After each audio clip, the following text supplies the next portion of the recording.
வழியாக கஷ்டங்கள் வழியாக போகிறவர்கள் பொறுமையை காத்துக்கொள்ளுங்கள். පීඩා තුලින් යන අය, දුක් විඳීම් තුලින් යන අය ඉවසීම රැක ගන්න. All those who go through tribulation, persecution and sufferings, keep your patience. பொறுமையை காத்துக்கொள்ளுங்கள். ඉවසීම ආරක්ෂා කර ගන්න. You preserve your patience. கர்த்தர் உங்களுக்கு அடைக்கலம் தருகிறார். ස්වාමීන් වහන්සේ ඔබට රැකවරණය සලසන සේක. The Lord shall give you his refuge. அவர் உங்களை பாதுகாப்பார். උන්වහන්සේ ඔබ ආරක්ෂා කරනවා ඇති. He shall preserve you. பாடுகளை கண்டு முறுமுறுத்து சத்தியத்தை விட்டு வெளியே போக வேண்டாம். දුක් විඳීම් දැකීමෙන් කොන්දරමින් සත්‍යතාවෙන් බැහැර වන්න එපා. Don't murmur when you see sufferings and depart from the truth. நான் சகிக்கிறேன் என்று சொல்லுங்கள். මම දරා ගනිමි කියන්නේ. You say, I endure it. Smith விகில்ஸ்வர்த்துடைய மனைவியின் மூலமாகத்தான் அவர் ரட்சிக்கப்பட்டாராம். ஸ்மித் விகில்ஸ்வர்த் ஒரு வேத பண்டிதர். බයිබල් විද්වතෙක් ඔහු ගැනීම ලබා ගත්තේ ඔහුගේ බිරිඳ තුලින්. A Bible scholar called Smith Wigglesworth, he got converted because of his wife. அவள் அந்த சகோதரி அவளுடைய புருஷனுக்கு தெரியாமல் ஆலயத்துக்கு போவாங்களாம். ඒ සහෝදරි ඇගේ සැමියාගේ දැනුමකින් තොරව දේවස්ථානට යනවා. This sister, she used to go to the church without the husband's knowledge. ஒரு நாள் இவர்கள் சர்ச்சில் இருந்து வரும்போது அவர் வீட்டில் இருக்கிறார். දවසක දේවස්ථානින් හැරි එන විට ඔහු නිවසේ සිටියා. One day when she was returning from the church, her husband was already at home. ராத்திரியிலே It was night time. அவர்களை வெளியே போக சொன்னார். கெட் அவுட்னு சொன்னார். නිවසෙන් බැහැරවන්න ලෙස යට කීවා. The husband told her, get out of the house. இங்க இந்த கிளைமேட்டுக்கு வெளியே நிற்கலாம், ராத்திரி நல்லா இருக்கும். ஆனால் அது ஐஸ், அங்க வெளியே நிற்க முடியாது. මේ කාලගුණයට නම් රාත්‍රී කාලේ එළියේ ඉන්න පුළුවන්. නමුත් ඒ හිම මේ මිදෙන නිසා ඒ රාත්‍රී කාලේ එළියෙන් සිටින්න බෑ. Now in a country like this you can go and stand outside, but in a country like this where it's icy cold because of the snow, you cannot stand outside. அந்த வெளியிலே நடுங்கிக் கொண்டே நின்றாங்களாம். වෙවුලමින් එළියේ සිටගෙන සිටියා. She stood outside shivering. அவர் மனைவியை அதிகமாக நேசிக்கிற ஆள். அவர் உள்ள போய்விட்டு இவள் ஏதோ ஒரு முன்னுங்கிற சத்தம் கேட்கிறது. என்ன சொல்லுகிறாள் என்று கேட்க முடியாத ஜன்னல் வழியாக அப்படியே செவி வைத்து கேட்கிறாராம். இவர்கள் என்ன சொல்றாராம் தெரியுமா? இயேசுவே உமக்காக சகிக்கிறேன், இயேசுவே உமக்காக சகிக்கிறேன், இயேசுவே உமக்காக சகிக்கிறேன், இயேசுவே உமக்காக சகிக்கிறேன் என்று சொல்லிக்கொண்டே அந்த ராத்திரி முழுவதும் நின்றார்களாம். ඔහු බිරිඳට ගොඩක් ප්‍රේම කරන කෙනෙක්. එම නිසා යම් දෙයක් පවසන ශබ්දයට ඇසුණලු. එම නිසා ජනෙල ළඟට ගොස් එයා කියන්නේ කුමක්ද කියා ඔහු සවන් දෙමින් සිටියලු. "ඒසුනි ඔබ වහන්සේ නිසා මා දරා ගන්නවා. ඒසුනි ඔබ වහන්සේ නිසා දරා ගන්නවා." මෙලෙස පවසමින්ම පසුවා. He's one who loves his wife very much, and when he felt that he heard some noise, he went up to the window and was listening and was seeing what was happening outside. Then he had seen his wife shivering and telling the words, "Jesus, for your sake I endure it. Jesus, for your sake I endure it." ஆனாலும் ஒரு பக்கத்தில் இருதய கடினத்தின் நிமித்தம் அவர் அப்படியே இருக்கிறார், கூப்பிடவே இல்லை.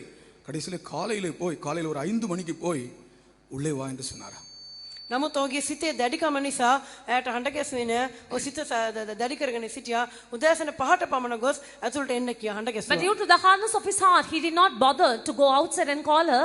But when it was 5 in the morning, the next morning, he had gone out. காலையில் 5 மணிக்கு அவர்களை கதவு திறந்து உள்ளே வரும்படியாக கூப்பிட்டார். He had gone out of the house to go and call her. வெளியே நின்றவர்களை உள்ளே வரும்படி சொன்னார். පිටත සිට තැනට ඇතුළට එන්න කියා කිව්වා. He told her to come inside. அவர்கள் அப்படியே நடுங்கி குளிரில் நடுங்கி உள்ளே வந்து கிச்சனில் போய் 2 காஃபி போட்டு ஒரு காஃபி கொண்டு வந்து அவர்களுக்கு கொடுத்தாராம். එසේ වෙවුලමින් නිවසට ඇතුළට ඇවිත් මුළුතැන් ගෙට ගොස් කෝපි කෝප දෙකක් සාදාගෙන එක කෝපයක් ගෙනවිත් ඔහුට දුන්නා. She was still shivering when she came inside. She went to the kitchen, poured 2 cups of coffee and brought 1 cup of coffee for the husband. அதுதான் அவருடைய டர்னிங் பாயிண்ட் என்று சொல்கிறார்கள். ඔහුගේ ජීවිතයේ හැරීමේ ඒ සම්දිස්ථානයේ උවේ එය කියා තිබෙනවා. He says that was his turning point in his life. இப்படிப்பட்ட ஒரு இயேசு உண்டானால் நீ இவ்வளவு நேசிக்கிறாயே, அவரை நானும் நேசிக்கிறேன். මෙබඳු යේසුස් කෙනෙක් සිටනවා නම් ඔබ යේසුස් වහන්සේට ඒ තරම් ප්‍රේම කරනවානේ. එම යේසුස් වහන්සේට මමත් ප්‍රේම කරන්න Now යනවා. when there's such a Jesus whom you love so much, I should also be able to love him. கர்த்தருக்கு ஸ்தோத்திரம். දෙවියන්ගේ නාමයට මහිම Glory වේවා. be unto the name of God.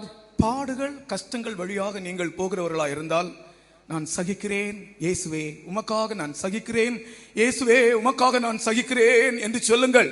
දුක් විඳින් පීඩා ඔස්සේ ඔබ ගමන් කරනවා නම් යේසුස් වහන්සේ මම ඔබ නිසා දරා ගනිමි යේසුනි මම ඔබ නිසා දරා ගනිමි යනුවෙන් පවසමින් පසුවන්න. When you go through sorrows, persecutions and sufferings, you tell the Lord, Lord Jesus, for your sake I endure it, I bear it, I endure it. அப்பொழுது இயேசு உனக்கு அடைக்கலம் தருவார். එවිට යේසුස් වහන්සේ ඔබට රැකවරණය සලසා දෙයි. And the Lord shall give you refuge. வாராயோ தஞ்சம் இயேசு வண்டை சேராயோ பாராய் உனக்காய் பாடு சகித்தோ கேளாய் அவர் அழைத்திடும் தொனியே பாராய் உனக்காய் பாடு சகித்தோ கேளாய் அவர் அழைத்திடும் தொனியே பாராயோ நீ கேளாயோ இரத்தத்தை சிந்தினாரே வந்தனையை சுத்தனாய் மாற்றிடவே இரத்தத்தை சிந்தினாரே வந்தனையே சுத்தனாய் மாற்றிடவே சத்துருவாகிய உன்னை தமது புத்திரனாக மாற்றுவார். சத்துருவாகிய உன்னை தமது புத்திரனாக மாற்றுவார். பாடுபடுகிறவர்களை வா என்று அழைக்கிறார். දුක් විඳින අය පැමිණෙන්න කියා ඇරයුම් කරන සේක. Unto all those who suffer, Jesus is inviting, saying, come. உனக்கு இளைப்பாறுதல் தருகிறேன் என்று சொல்லுகிறார். ඔබට සහනය සලසමියයි උන්වහන්සේ පවසන He says, සේක. I will give you rest. இயேசுவுக்காக பாடுபடுகிறவர்களுக்கு இயேசுவிடத்தில் இளைப்பாறுதல் உண்டு.